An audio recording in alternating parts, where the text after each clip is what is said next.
안녕하세요. 아동 청소년 심리치료사로 25년 넘게 일하고 있는 이임숙입니다. 자, 사춘기 청소년의 뇌와 심리를 좀 알아봤었고요. 오늘은 특히 이 부모님이 꼭 아셔야 될 3가지 청소년기 심리 특징을 좀 설명을 드리고 싶어요. 자, 우선 지난 시간에 부모님 금지요. 네, 지금까지 실패한 대화는 멈추시고 잔소리는 멈추시라는 말씀 좀 드렸죠. 아무 효과도 없고 아이의 성격만 나빠지게 한다라는 거 아마 기억하실 건데요.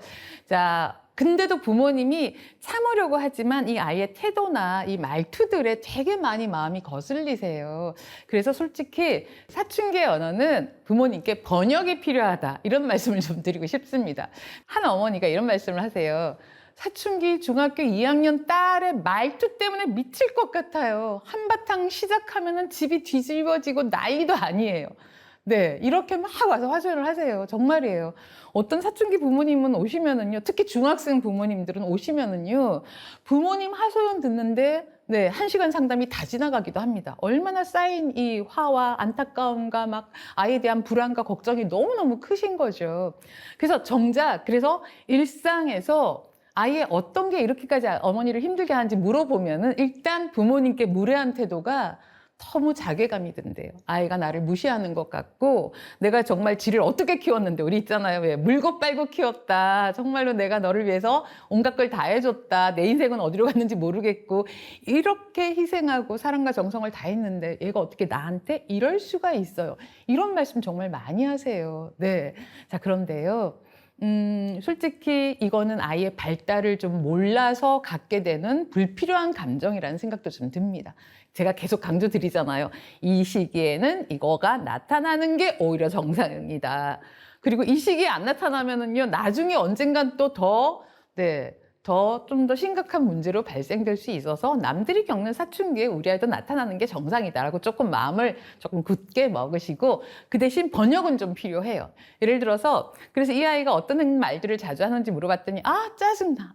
그게 왜 C자 붙이잖아요. 그치? ABC에 C를 자꾸 붙여요. 짜증나? C. 말 좀 시키지 말라니까. 네. 이런 게 부모님은 이제 모욕감을 느끼신다고 하고요. 게다가 이제 무시하는 거가 엄마가 뭘 알아? 네, 엄마는 상관도 하지만 이제 이런 말은 정말로 네, 엄마의 존재를 좀 무시하는 느낌이 들어서 이제 괴롭기는 하시지만 네, 이 사춘기 아이들은요, 자신의 두려움, 열등감, 이 좌절감을 어디다가 해소를 하겠어요? 밖에 학교에 가서 친구들에게 이러면 문제가 너무 많이 복잡해지잖아요. 그래서 안타깝게도 세상에서 가장 사랑하고 가장 소중하지만 가장 만만하기도 한 엄마한테 대부분 쏟아냅니다. 또 아빠는 좀 무섭잖아요. 그래서 청소년기가 되면 엄마들이 굉장히 힘드세요. 네. 자, 근데 우리 아이만 그러면은 네, 이유가 있겠지만 모두들 다 그러고 있으니까 우리가 마음을 조금 더 다잡자. 조금 더 다른 시점으로, 다른 관점으로 좀 더 통 크게 한번 바라보자. 네, 이걸 한번 기억을 좀 해주시고요. 자, 첫 번째 부모님이 꼭 알아야 될 청소년 심리는요. 자, 우리가 아이의 어떤 행동이나 말이나 뭐 공부나 시험이나 이런 거에서 우리가 피드백을 주잖아요. 그거에 대해서 뭐라고 말을 하잖아요. 뭐 잘했으면 잘했다, 부족했으면 너 이게 뭐냐, 좀 열심히 해라. 이런 말들을 하잖아요. 자, 그런데 흔히 우리가 이제 알고 있는 피드백은 크게 2가지입니다. 칭찬을 중심으로 하는 긍정적인 피드백이 있고요. 또 잘못을 지적하는, 그쵸? 그 부정적인 피드백이라고 할 때, 자, 어떤 피드백이 우리 아이의 전두엽을 움직일까요? 네, 감정만 벌겋게 달아오게 만들면 안 되잖아요. 부모님의 한마디로 아이가 뭔가 생각하고 좀 더 자기를 돌아보고 반성하고, 앞으로는 좀 더 다르게 해야겠다라고 새로운 계획을 세울 수 있는 그런 피드백을 줘야 되잖아요. 자, 그러면은, 네, 칭찬을 중심으로 한 긍정적 피드백이 사춘기 청소년에게 효과적일까요? 아니면 문제를 지적하는 피드백이 더 효과적일까요? 자, 이거에 대한 연구들이 있었는데요. 자, 우선 긍정적 피드백을 아동기하고 청소년기를 나눠서 해봤대요. 그랬더니 칭찬을 했더니요. 아동기, 초등학생 때까지는 생각하면서 이 인지적인 조절을 하는 전두엽이 활성화가 되더래요. 뭔가 생각을 한 거죠. 칭찬을 받았으니까 와, 나 칭찬받아서 너무 기분도 좋고 또 칭찬 계속 받고 싶잖아. 그래서 다음엔 어떻게 좀 더 열심히 할까 이렇게 생각을 하면서 전두엽이 활성화가 됐습니다. 자, 그런데 청소년은요, 칭찬을 해줬더니 감정은 좀 기분이 좋아요. 긍정적 감정을 느끼지만 전두엽은 활성화가 되지 않더랍니다. 우리가 가장 좋은 대화라고 알고 있는 이 긍정적인 칭찬이 별로 생각하게 만들지 않는다라는 거 한 가지 알아두시고요. 자, 그러면 문제를 지적하면 좀 생각하려나? 자, 아동기의 아이들은요, 지적하면 더 주눅 들어서 바짝 얼어가지고 전두엽 다 안 움직이는 거 당연하겠죠? 그런데 청소년들도요, 전두엽이 부정적 피드백에는 움직이지 않더라는 겁니다. 자, 그러면은, 이게 왜일까요? 네. 왜냐면 이렇게 이렇게 부정적 지적은요, 부모님이 화를 내지 않아도 너가 이걸 잘못했어 라는 지적이기 때문에 처벌받은 느낌이 나잖아요. 그쵸? 이 기분이 나쁘니까 이제 또 편도체 쪽에 이 부정적인 감정만 활성화가 되는 거예요. 네, 그리고 내가 앞으로 어떻게 좀 더 다르게 해야 될까 하는 대안적인 전략을 탐색하거나 고안해내는 거는 무척 어렵다라는 말입니다. 자, 그러면은, 자, 아동기는 알겠어요. 유아기, 아동기까지는 아이가 잘하는 거. 물론 이제 한 가지 저건 있죠. 타당한 근거가 있는 칭찬을 해야 돼요. 별로 잘했다고 생각 안 하면서, 그래, 잘했네. 이러시면 아이들이 금세 알아요. 그래서 칭찬에도 왜 좋은 칭찬이 있고 부적절한 칭찬이 있다는 건 이미 너무 잘 알려져 있는데요. 근거를 가진 칭찬. 결과보다는 이 과정에 야, 너가 이번에 수학 성적 올리려고 정말 어려운 문제도 끝까지 풀려고 정말 애를 쓰더라. 야, 너 그 끈기하고 이 책임감이 정말 훌륭해. 이 과정의 노력을 칭찬하면 정말 아이들에겐 도움이 돼요. 그런데 안타깝게도 청소년기는 그렇지 않잖아요. 그래서 도대체 이 청소년들은 그럼 어떤 피드백이 그나마 뭔가 생각하는 이 기능을 활성화시킬까를 좀 알아봤더니요. 자, 이런 실험이 있어요. 아이가 어떤 과제를 실행을 합니다. 그 다음에 부정적 피드백을요, 이렇게 뭔가 문제를 지적하는 피드백이죠. 이거를 맞다 틀렸다는 정오답 피드백을 준 팀하고 뭔가 정보를 주는 피드백 팀하고 나눈 거예요.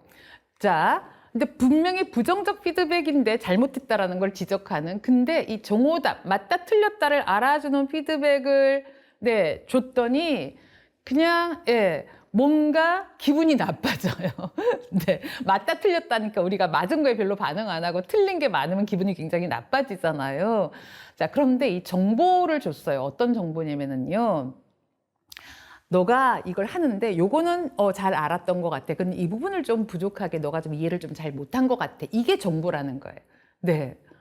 이 개념을 몰라서 너가 이게 좀 이해를 조금 못한 것 같으니까 너가 잘못했어, 너 틀렸어라고 그냥 정답 틀린 답 이것만 말해준 거하고 너가 이거는 이해를 참 잘했는데 이 부분이 좀 부족한 것 같아. 그럼 이 부분은 다음엔 어떻게 보완을 하면 좋을까? 이런 피드백을 줬더니 자 보세요. 정보적 피드백은요. 이 부정적인 내용 때문에 기분은 좀 나빠졌지만 근데 정보를 들었잖아요. 근데 그 정보를 분석하고 논리적으로 판단하는 기능을 전두엽에서 발휘를 하더라는 거예요. 왜? 나빠진 기분을 조절할 수 있는 근거를 알았기 때문에. 나 틀려서 기분 나쁜데, 내가 이 개념을 몰라서 이 문제를 2개나 더 틀렸다고? 이렇게 생각하면은 내가 뭘 몰랐지라고 생각하는 기능이 활성화되더라는 거예요.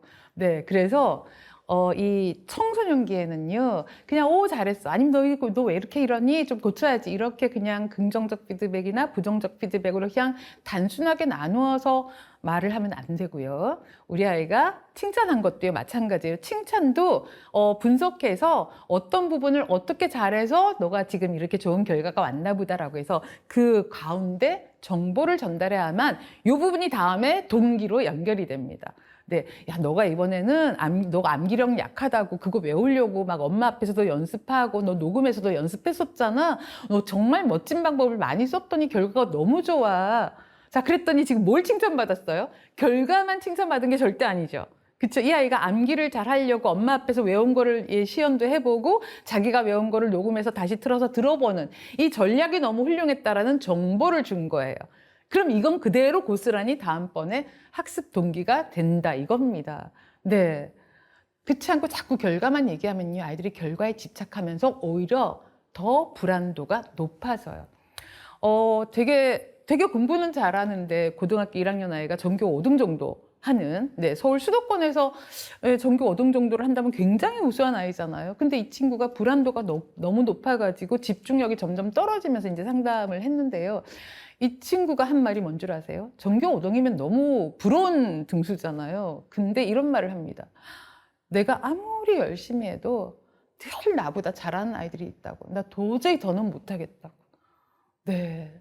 너무 결과에만 집착한 거예요. 중간 과정에서 이 아이가 어떤 노력을 했고 얼마나 훌륭한 점이 많은지에 대한 정보는 하나도 안 주고, 야, 너 조금만 노력하면 전교 3등 되겠다. 이런 말만 계속 해보세요. 불안에 시달려서 못 살아요. 그냥 손 놓고 싶은 마음이 들어요. 자, 그래서 조금 정리를 하자면은 우리 사춘기, 청소년기 아이들은요, 칭찬 별로 효과 없어요. 기분은 좋습니다. 그래서 관계 회복하거나 요즘 아이들이 스트레스가 많다 할 때는 이제 구체적인 증거를 가진 칭찬을 해주면 네, 감정도 좀 많이 안정이 되고 관계도 좋아져요. 하지만 부정적 피드백은요, 그냥 또 네, 부정적 감정만 벌겋게 달아올라서 좀 더 문제적인 행동을 하게 할 위험이 높다. 꼭 기억해 주시고요. 자, 정보적 피드백은 이 아이의 수행의 성공과 실패 여부에 관계없어요. 크게 좌지우지 되지 않고요. 오히려 자기 효능감. 왜? 점수가 낮았다 해도 내가 중간 과정에서 뭘 잘했다라는 걸 알 수 있잖아요. 그리고 또 내가 틀렸어도 요것만 좀 더 알면 되겠구나라고 하니까 오히려 학습 동기를 유발시키도 있다. 그래서 학업 흥미를 더 높일 수 있는 피드백은 정보적 피드백이다. 정말 중요합니다. 네, 꼭 기억을 해주시면 좋겠고요. 자, 그리고 이 정보적 피드백에서요, 우리가 조금 더 부모님들이 대화를 좀 할 줄 알면 좋잖아요. 이게 대화가 알고 나면 어렵지는 않은데 무슨 말을 해야 될지 모르겠다라는 말씀들을 많이 하셔서 제가 이렇게 제목을 붙였어요. 전두엽을 성장시키는 부모님 대화법이에요. 자, 이거에 대해서 넌 어떻게 생각하니? 이런 거 종종 물어보세요. 예, 저도 옛날에 했던 건데, 제가 이제 쇼핑을 갈 시간이 별로 없으니까 홈쇼핑을 가끔 보면서, 나 신발 하나 필요한데, 뭐 무슨 블라우스 하나 필요한데, 이렇게 보거든요. 근데, 아이들이 지나가면서 계속 뭐라고 저한테 충고를 해요. 청소년기가 된 아이들이. 엄마, 그거 직접 입어보고 사야 돼요? 사지 마세요?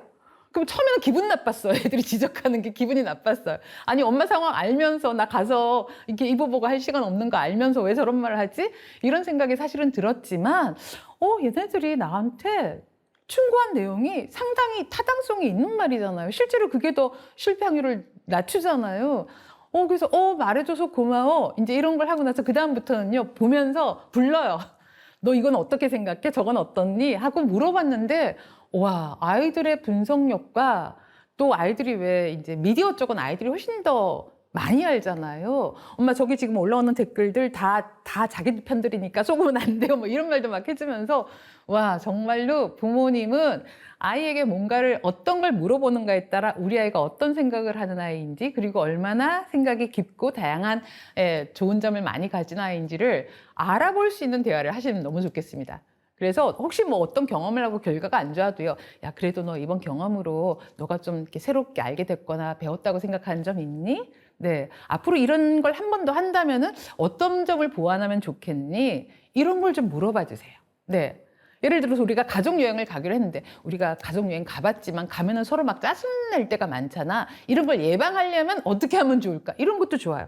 일상에서 일어나는 많은 일들에서 그냥 아이한테 미리 의견을 물어보는 것만으로도 아이들은 정말로 생각을 많이 하고요. 거기에 좀 더 부모님한테 도움되려는 좋은 의견을 주려고 애를 써요. 그러니까 일상에서 전두엽을 많이 활성화시켜야지 공부나 아이가 해야 되는 과제에서도 이거를 원활하게. 왜? 우리의 전두엽은요, 쓰면 쓸수록 되게, 네, 발달이 잘 됩니다. 네, 꼭 기억을 해 주시고요. 네, 어떤 뭔가를 아이가 좀 망설이는 경우들 많잖아요. 이제 공부를 좀 해야 되는데 내가 또 이걸 못하면 어떡할까 이런 거 있잖아요. 그래서 일단 한 달만 시도해보자. 시도해보고 그다음에 네가 느낀 점을 가지고 우리가 재평가하고 그다음에 다시 계획 세워도 돼. 만일에 정말로 실패했다 해도 그 자체가 우리가 또 알게 된 경험이잖아. 네, 이런 식으로 얘기를 하면은 우리 아이들이 좀 더 힘을 얻을 수 있을 것 같습니다. 두 번째 청소년 심리는요, 상상 속의 관중이라는 현상이 좀 있어요. 기억 안 나세요? 혹시 나 중학교 때, 고등학교 때, 뭔가 엄마가 이렇게 뭔가 사준 옷 같은 걸 입고 갔는데 뭔가 불편해. 네, 뭔가 좀 안 맞아. 썩 마음에 안 드는데 억지로 좀 입었어요. 근데 친구가 딱 와가지고, 야, 너 이거 새 거다? 근데 너랑 좀 안 어울린다? 이 말 딱 한마디만 하면은요, 그다음부터 어떤 느낌이냐면은, 세상 사람 모두가 내 옷을 가지고 나를 이상하다고 말하는 것 같은 느낌을 받아요. 이게 상상 속의 관중이라는 현상입니다. 자, 어떤 아이를 또 상담을 했더니요. 이렇게 상담할 때 왜 그림도 그리고 다양한 활동을 많이 응용을 하거든요. 왜냐하면 아동 청소년은 그냥 자기 마음을 자기가 느끼고 생각한 걸 있는 그대로 표현하는 거에 아직 미숙해요. 근데 신기하게도 그림을 그린다, 만들기를 한다, 놀이, 게임 같은 거, 보드게임 같은 걸 하면은요, 정말로 자신을 잘 드러내거든요. 그래서 어떤 아이랑 이것저것 그리면서 이제 색칠하면서 이렇게 이야기를 나누고 있었는데, 그게 그때가 봄이었어요. 봄이니까 아무래도 노란색을 좀 쓰잖아요. 근데 그 친구는 노랑을 절대로 안 칠하는 거예요. 그래서 제가 물어봤어요. 야, 여기 되게 노랑이 들어가면 예쁠 것 같은데 너는 노랑을 지금 안 쓴다? 그랬더니 이 아이가 전 노랑 너무 싫어요. 그러는 거예요. 노랑을 되게 싫어하는 아이였어요. 그래서 노랑을 뭐 싫어해? 그래, 맞아. 색깔은 자기 취향이니까 그럴 수 있는데 언제부터 싫어했어? 처음부터? 아니래요. 언제부터냐면은 초등학교 6학년 때부터래요. 어머, 그럼 무슨 사건이 있었나 보다. 그게 무슨 사건이야? 그랬더니 이런 말을 해요. 엄마가 바지를 하나 사왔는데 노란 바지를 사왔대요. 자기가 보기에도 이뻐서 입고 갔던데 친구들 놀이에 이제 입고 갔는데요. 친구가 딱 보자마자 야, 너 노란 단무지 같아. 졸지에 이 바지가 단무지가 돼버린 거예요. 그때 아이가 너무 창피함을 느낀 거예요. 그 다음부터 노란색 혐오증이 생겼습니다. 자, 이런 현상들이 그냥 그건 그 친구 한 명의 의견이잖아요. 그리고 난 이 노랑이 마음에 들었잖아요. 내 마음을 잘 들여다보기보다 주변 사람들의 반응에 굉장히 예민해져요. 정말로. 그래서 이 청소년기에만 나타나는 인지 행동 양상이 이 청소년기의 자아 중심성의 개념이거든요. 유아적하고는 좀 달라요.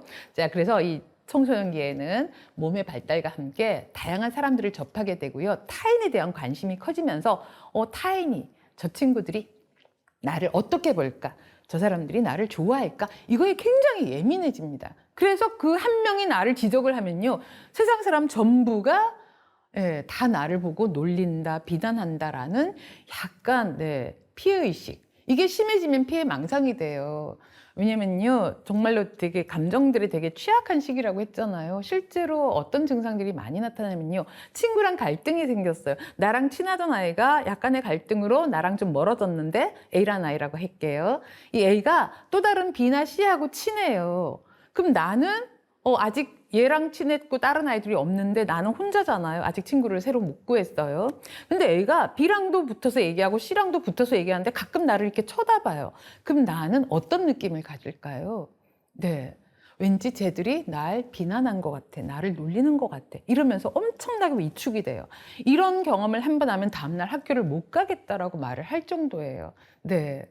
자, 그러니 솔직히 이런 경향성이 있다라는 것을 우리가 좀 이해를 하시는 게 너무 중요하다. 그럼 이건 어떻게 해결해야 되나요? 사실은 이게 약간의 인지 왜곡 현상이기도 합니다.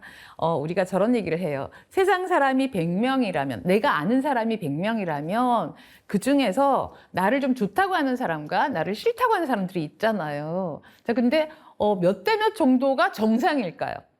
100명의, 내가 아는 100명의 사람들 중에 나를 괜찮다, 좋다라고 하는 사람들, 혹은 나 좀 별로야, 별로 안 친하고 싶어, 난 상관없어, 무관심해, 이런 사람들이 몇 대 몇? 그러니까 솔직히 반반 정도면 지극히 정상이지 않을까요? 그런데 유난히 청소년기에는 정말로 한 99%가 다 좋다. 한 명 정도 내가 관심 없는 사람은 상관없는데 그냥 내 주변에 있는 모든 사람은 나를 좋다고 말했으면 좋겠어 라는 그런 기대감을 갖게 되고, 그래서 그런 자극이 좀 약해지거든요. 근데 이거는 차근차근 조금 전두엽으로 생각하기 시작하면, 정말이에요. 생각하기 시작하면은 그래, 나를 싫다고 할 수도 있지. 친했다가 뭐 헤어질 수도 있고, 뭐 걔랑 얘기하다가 내가 지나가니까 그냥 쳐다봤을 수도 있어. 이렇게 하고 좀 담담하게 넘어갈 수 있는 거는 부모님하고 많은 대화를 나누고 생각하고 객관적 상황을 판단하는 힘을 키워가면서 이 힘도 키워진다는 말씀을 좀 드리고 싶습니다.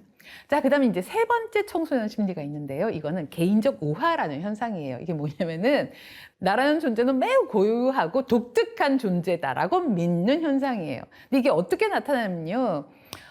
나는 정말 특별하고 독특한 존재이므로 내가 경험하는 우정과 사랑, 그리고 무모한 도전, 그리고 내가 해보는 일탈, 이런 것들은 모두가 다른 사람이 결코 경험하지 못하는 아주 특별한 현상이다라고 생각하는 현상을 개인적 우화 현상이라고 얘기를 해요.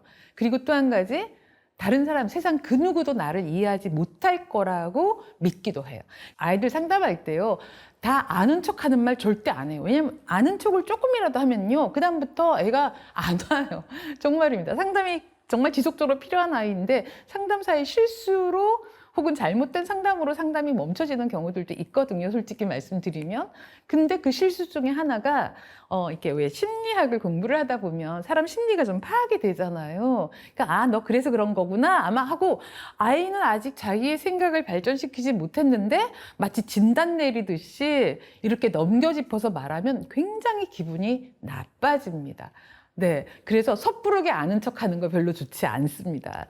자, 한 가지 사례를 한번 살펴볼게요. 예를 들어서 아이가 성적이 좀 떨어졌어요. 자, 떨어지면 본인도 괴로운데 일단 현상적으로는 이 성적표를 부모님한테 보여주면 부모님이 오는 반응이 지금 현실에서 느끼는 가장 큰 문제일 수 있어요. 왜? 내 손 문제는 그냥 또 내 거니까 따안고 있을 수 있지만 부모님이 화가 나시면 내가 그걸 고스란히 혼나야 되고 부모님의 잔소리를 긴 시간 들어야 되고 막 위협이나 협박도 받아야 되잖아요. 어떤 위협과 협박을 하세요? 너 게임 못해, 핸드폰 압수야, 뭐 이런 거 있잖아요. 네. 네. 자, 그래서 이 성적이 떨어졌을 때 우리 아이 심리가 어떻게 움직여지는지 좀 이해를 하셔야 돼요. 자, 첫 번째, 성적이 떨어지면요. 1. 부모님의 화난 모습이 떠오르고요. 또 나 정말 이러다가 대학 못 가는 건 아닌가 싶은 이 걱정과 불안이 너무 커져서 아무것도 할 수가 없는 심리 상태가 됩니다. 자, 그리고 그 다음에 올라오는 건 아무것도 할 수가 없으니까 아무것도 못 하겠잖아요. 그래서 올라오는 생각은 나는 공부를 해봤자 성적은 안 오를 거야 라는 좌절감을 갖게 돼요. 네. 그리고 이렇게 깊은 좌절감을 느꼈잖아요. 그럼 그 다음은 어떤 마음이 올라오냐면요. 그 누구도 절대 이런 내 마음을 이해하지 못할 거야. 요렇게 개인적 우화라는 현상이 딱 나타납니다. 자, 그럼 뭐예요? 나는 완전히 좌절했고 해봤자 안 될 것 같고 이런 내 마음을 아무도 이해를 하지 못할 것 같은 느낌이 들면은 어떤 결론을 내릴 것 같으세요? 잘못된 결론이죠. 차라리 모든 걸 그만둬버리는 게 더 낫겠다. 네. 어떻게 심리가 움직여지는지 아시겠죠? 그렇죠? 그래서 부모님이 할 일은 성적이 떨어지면 위로를 먼저 하셔야 돼요. 야, 너 되게 당황했겠다. 너도 충격받았겠다. 일로 와, 엄마 아빠가 위로해 줄게. 이걸 먼저 해주세요. 나 화난 마음 조절 못해서 아이를 이중 삼중으로 고통을 주는 건 제발 멈춰 주십시오. 네. 자, 지금 이번 시간에는요, 우리 부모님들이 사춘기 청소년 아이가 정말 건강하게 눈부신 청소년기를 맞이하려면 이 세 가지 심리만 잘 알고 대응을 해주셔도 우리 아이가 눈부시게 성장해가는 모습을 볼 수 있을 거라 확신합니다. 감사합니다.